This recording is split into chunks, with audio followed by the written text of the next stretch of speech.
से मैं युगों युगों से अविरल अविचल, मैं युगों युगों से अविरल अविचल आम भारतीय जनमानस में विराजमान रामचरितमानस हूँ।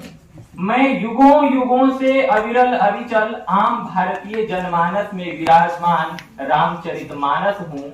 मैं सद्भाव, संवाह और समरसता का प्रतीक रामचरितमानस हूँ।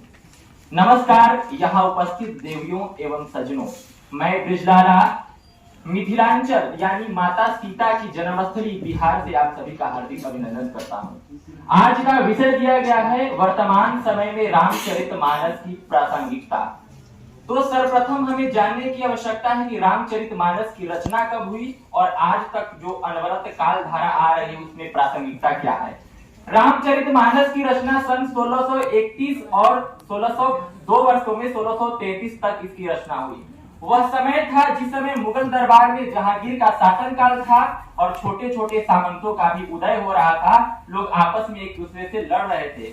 उस समय में राम की एक मर्यादित तस्वीर को उन्होंने अपनी इस ग्रंथ में पेश करने का यह कार्य सबक उन्होंने अंजाम दिया है। रामचरितमानस यानी कर्तव्य बोध। रामचरितमानस केवल आदर्श की प्रतीक नहीं है। हम लोग सभी ये बात से रटते हैं कि रामचरितमानस जो में राम का जो चरित्र है मर्यादा पुरुषोत्तम है, लेकिन हम आदर्शवाद से लेकर यथार्थवाद की धरातल भूमि तक रामचरितमानस का और राजा राम का जो चरित्र है वह हम सभी के लिए प्रासंगिक है। इतने बड़े ग्रंथ की रचना करने के बाद क्या लिखते हैं तुलसीदास कि कवित्व विवेक एक नहीं मोरे और सच कहीं लिखी कागज कोरे। यानी इतने ग्रंथ में उन्होंने राम की जो विशिष्टता को प्रभावित किया है और उसके बाद में भी उन्होंने इस चीज को स्वीकार करने का प्रयास किया है। मैं एक साहित्य का विद्यार्थी हूं, तो साहित्य के विद्यार्थी होने के दृष्टिकोण से यह बताना आवश्यक है कि जो साहित्य होता है जनता की चित्तवृत्तियों का संचित प्रतिबिंब होता है और जैसे जैसे साहित्य बदलता है जनता की चित्तवृत्ति भी बदलती है और जैसे जैसे जनता की चित्तवृत्ति बदलती है वैसे वैसे साहित्य भी बदलता है। आचार्य रामचंद्र शुक्ल के शब्दों में इस बात को मैं प्रतिस्थापित करना चाहता हूं कि रामचरितमानस आज भी प्रासंगिक है और उस कालखंड में भी प्रासंगिक है।